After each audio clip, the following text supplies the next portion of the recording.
Hi guys, welcome to my channel. So before we get started, make sure to hit that like button. Also subscribe to my channel. Today we will talk about 10 steps to force your way out of poverty.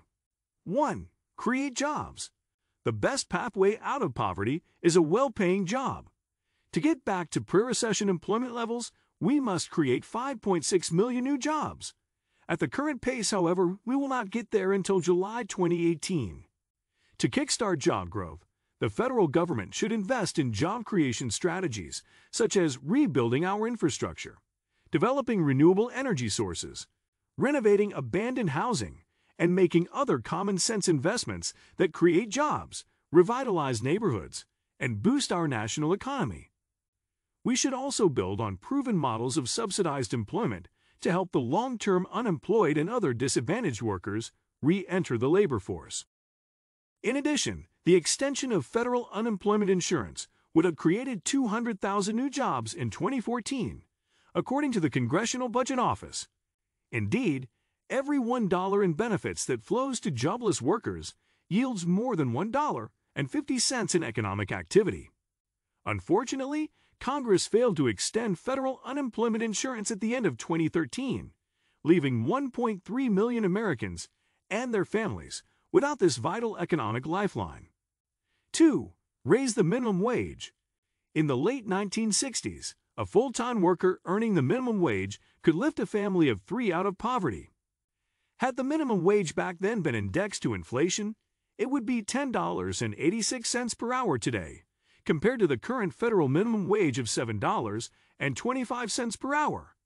Raising the minimum wage to $10.10 per hour and indexing it to inflation, as President Barack Obama and several members of Congress have called for, would lift more than 4 million Americans out of poverty. Nearly 1 in 5 children would see their parent get a raise. Recent action taken by cities and states, such as Seattle, Washington, California, Connecticut, and New Jersey, shows that boosting the minimum wage reduces poverty and increases wages. 3. Increase the Earned Income Tax Credit for childless workers.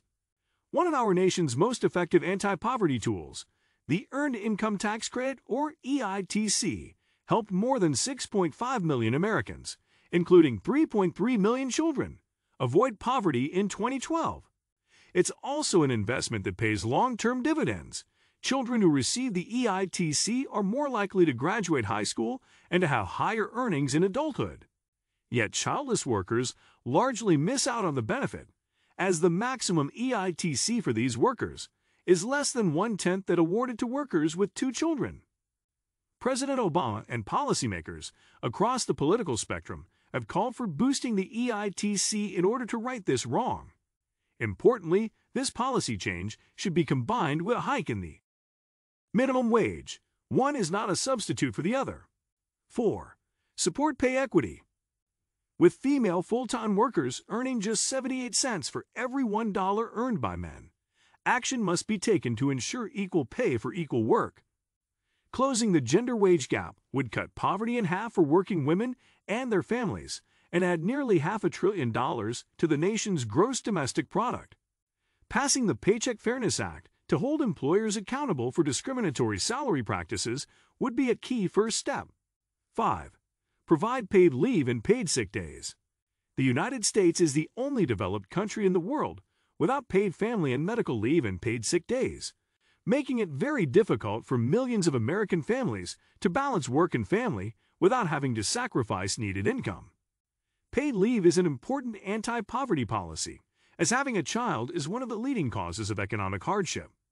Additionally, nearly 4 in 10 private sector workers and 7 in 10 low-wage workers do not have a single paid sick day, putting them in the impossible position of having to forego needed income or even their job in order to care for a sick child. The Family and Medical Insurance Leave Act, or FMLA Act, would provide paid leave protection to workers who need to take time off due to their own illness, the illness of a family member, or the birth of a child. And the Healthy Families Act would enable workers to earn up to 7 job-protected sick days per year. 6. Establish work schedules that work. Low-wage and hourly jobs increasingly come with unpredictable and constantly shifting work schedules, which means workers struggle even more to balance erratic work hours with caring for their families. Ever-changing work schedules make accessing childcare even more difficult than it already is and leave workers uncertain about their monthly income. Furthermore, things many of us take for granted, such as scheduling a doctor's appointment or a parent-teacher conference at school, become Herculean tasks. The schedules that Work Act would require 2 weeks advance notice of worker schedules, which would allow employees to request needed schedule changes. It would also protect them from retaliation for making such requests, and provide guaranteed pay for canceled or shortened shifts. These are all important first steps to make balancing work and family possible. 7. Invest in affordable, high-quality childcare and early education. The lack of affordable, high-quality childcare serves as a major barrier to reaching the middle class. In fact, 1 year of childcare for an infant costs more than 1 year of tuition at most states' 4-year public colleges. On average, poor families who pay out of pocket for childcare spend 1/3 of their incomes just to be able to work. Furthermore, federal child care assistance reaches only 1 in 6 eligible children. Boosting investments in Head Start and the Child Care and Development Block Grant, as well as passing the Strong Start for America's Children Act, which would invest in preschool, high-quality child care for infants and toddlers, and home visiting services for pregnant women and mothers with infants, will help more struggling families obtain the child care they need in order to work and improve the future economic mobility of America's children. 8. Expand Medicaid. Since it was signed into law in 2010, the Affordable Care Act has expanded access to high-quality, affordable health coverage for millions of Americans. However, 23 states continue to refuse to expand their Medicaid programs to cover adults up to 138% of the federal poverty level, making the lives of many families on the brink much harder. Expanding Medicaid would mean more than just access to health care. It would free up limited household income for other basic needs, such as paying rent and putting food on the table. Having health coverage is also an important buffer against the economic consequences of illness and injury. Unpaid medical bills are the leading cause of bankruptcy.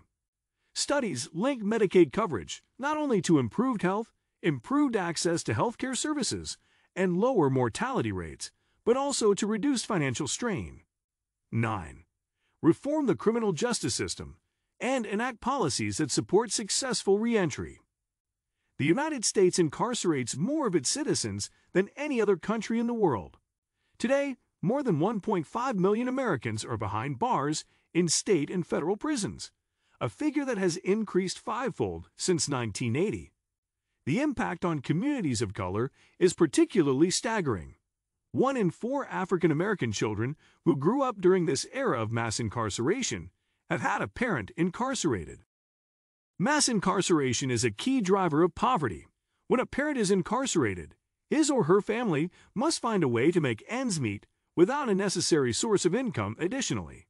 Even a minor criminal record comes with significant collateral consequences that can serve as lifelong barriers to climbing out of poverty.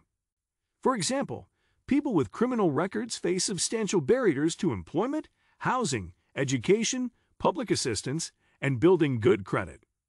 More than 90% of employers now use background checks in hiring, and even an arrest without a conviction can prevent an individual from getting a job.